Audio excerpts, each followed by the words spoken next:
Hey everyone, welcome to another episode of the 808 Podcast. Podcast where I interview CEOs, business owners, marketing directors, and whoever else I feel like. It is 4 questions in 8 minutes and 8 seconds because 808 looks like Bob. And here we go. Question number 1 in a few sentences. Tell us who you are and what do you do? Hi, Bob. Thanks so much for having me. My name is Steve Long. I'm the founder and president of Motere Consulting. We're a performance enhancement consulting firm located in Colorado Springs. We specialize in human performance, leadership effectiveness, talent optimization, and strategic execution. Love it, Steve. Question number 2. What advice would you like to share? Go. Well, there's an old joke where a economist, chemist, and a physicist are stuck on an island, right? And they have, they're in good shape because they have all these canned goods at their disposal, right? But they got to figure out a way how to open them, right? And so, the chemist says, well, I'll just figure out, a way to heat them up and the cans will expand and that'll open up the can. And so the other two look at each other and say, I don't know if we're going to be able to do that. And so the physicist says, well, I can use centrifugal force, and the centrifugal force will create such power that the cans will open that way. And the other two look at each other and go, I don't know, that seems like a lot of work. And so then they both look at the economist and say, okay, well, so what would you do? So, well, I'm just going to assume I have a can opener. Okay. So, and when it comes to strategy, that's pretty much how strategy people think, is that they make a lot of assumptions, particularly about human capital. Okay. And the fact of the matter is, Bob, 63% of all strategies only deliver 63% of what they promise. So they're leaving 30 to 40% on the table right away because they just assume that the human capital is going to be able to execute the strategy. And so I developed a statistically based predictive model of human performance and leadership, right, that shows through psychological inventories and other behavioral tools, right, how to get more out of your people so they can execute strategy more consistently. So that's that's really the core of the enterprise here. So how does someone start doing that without just hiring you? Like, what are some suggestions you would give them? Well, first, really look at your strategy and see what it's based on. Is it based on theory or is it based on facts? Is it based on want to? Because this is what you want to occur, right? Because strategies can get really locked into the aesthetic of it. Right, is that it looks really good. You really got to find out what your people can do and what their skill sets are. But still, if you don't understand the psychological component, which they don't, because they're just making assumptions at best, and most of them are wrong. What you need is data, and that's what Motere Consulting is. We're a data firm, so we provide data on the people who have to execute the strategies. Right, such as what's known in the military as the tactical doer. Okay, so right. That those people who actually have to carry out the plan, right? Not the generals who are devising the plan, right? But the rank and file who actually have to execute the plan, right? What is their mindset? What is their belief system? Right? What's getting in the way of what are their driving forces, and then what are what I call their points of friction. Right. And if those points of friction are greater than the driving forces, then you're going to have a lot of trouble executing that strategy.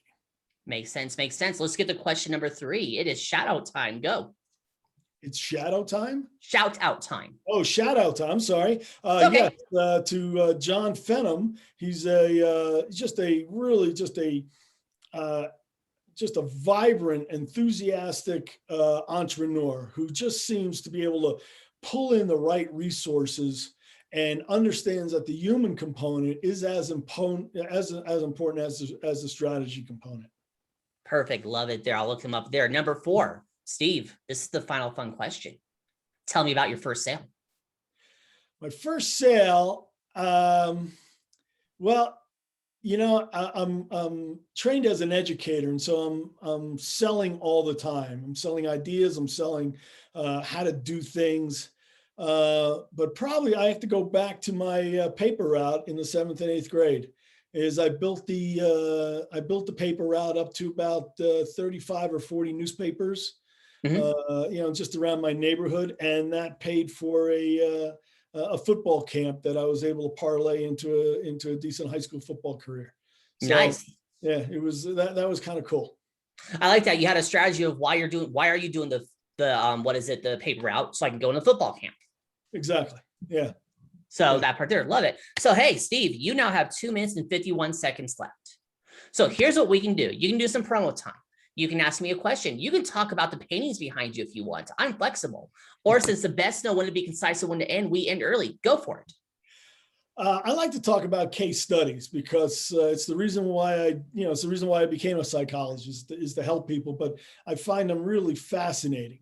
And whether they're, athletes or military or, or business people, they all have a different story. And so like this one guy who's an owner of a private equity firm, highly educated, highly intelligent, massive amount of skills, but just wasn't executing strategy. And his partners and his investors were wondering, what's really going on? Because they witnessed his points of friction. Right? He basically was coming up with reasons not to do. And we consulted for a few months. I identified what those driving forces were and what those points of friction were. And we smoothed out those points of friction. And then within 6 months, he acquired 2 companies. Because over the past 3 years, he didn't acquire any companies. And in a private equity firm, you don't make any money unless you acquire firms. Right. You have to acquire companies in order to make money. Mm-hmm. So, his investors were getting really kind of wary. So I was really proud about that. And I was very proud of him for what he did. But at the same time, this was just about a year ago, COVID hit. And, he was basically responsible for 14 different companies, including his own private equity firm. And within 2 days, he had the entire plan mapped out for what each company is going to do and how they're going to do it. And he got the information out all within 48 hours. And this is before most other people were had time to call a meeting. Right. So, whatever he was dragging, what caused him drag his feet before, that was gone. And then in the next 6 months, he acquired those 2 companies. Love it there. Hey, since we're both in Colorado Springs, I have a bonus question for you. Okay. What is the best burger in Colorado Springs, and why is it not In-N-Out Burger? I haven't been to In-N-Out Burger yet, just because it's just too ridiculous to try to get in line. And plus it's a COVID spreader.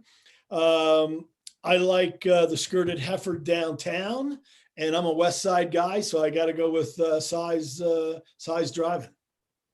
I haven't tried size driving. I got to do that one there. My personal favorite is Burger Box when they're actually open. Is a truck, so they've been closed because it's been winter, but that's been one of my personal favorites there. And you pulled it off. 4 questions in 8 minutes and 8 seconds. Steve, why is it 8 minutes and 8 seconds? Because 808 looks like Bob. Love it there. Hey, say your website real quick. MotereConsulting.com, MOTERE consulting.com. It's in the description. It's magic. Steve, thank you so much for being on. Tip of the hat to you. Thank you so much, Bob. I appreciate the opportunity. You're welcome. And for everyone else watching and listening, I am legally required to tell you to like, share, comment, subscribe, thumbs up, ring the bell, whatever the heck the social media network tells you to do. You all have a good day now. Talk to you later. Bye.